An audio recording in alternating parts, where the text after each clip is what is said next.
right, a lot has happened. So Kaladin woke up, and Teft was, I guess, like, giving him spheres while he was unconscious so that he can heal. And then he was saying something about, like, he did something wrong to the Avengers? Shit, I'm not going to remember that word. Whatever that word is, Teft did something wrong, and now there's none of them left that believe that maybe the spheres can heal people? I don't know what's happening with that. But Kaladin's up, and he's healed more than he should be.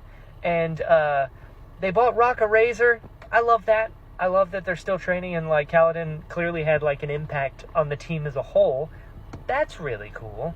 But I also feel so bad for him because, you know, I caught glimpses of the depression prior to now, but the fact that like things are good and he understands that like, oh shit, Bridgemen are just bait.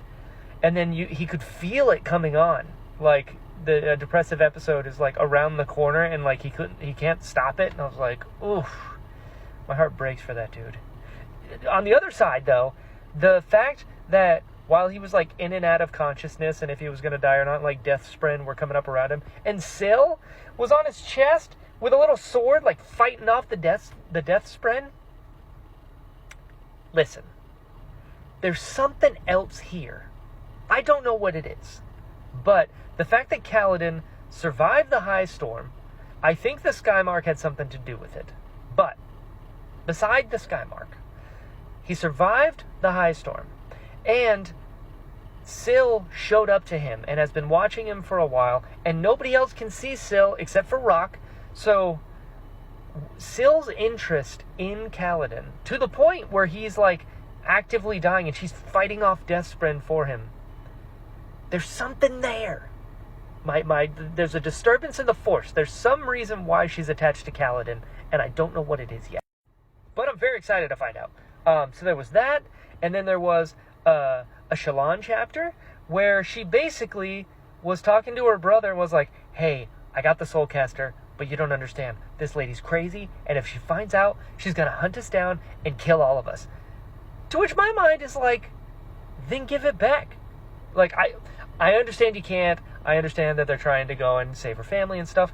But also, her brother rips the legs off of living crabs and is a psychopath.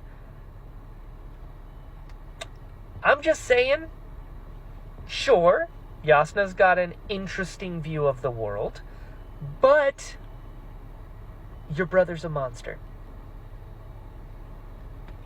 I'm just saying. So yeah, I don't know what they're doing. Also, I forgot to mention, I think before, that I got to the chapter with Kaladin, his dad, and their new Bright Lord, Royce, whatever his name is. I'm like purposefully not remembering it because that guy's awful. And his dad was like, he thought his dad was giving up, but his dad wasn't. And his dad's like, no, this guy's the worst. I just pretended to be mad and left. So his dad's playing some 3D chess around here. So interesting to see how that comes into play. But overall, I feel like things are starting to like turn into something else, you know? Like something else is about to happen, and I don't think it's going to be good. But we'll see. We'll see.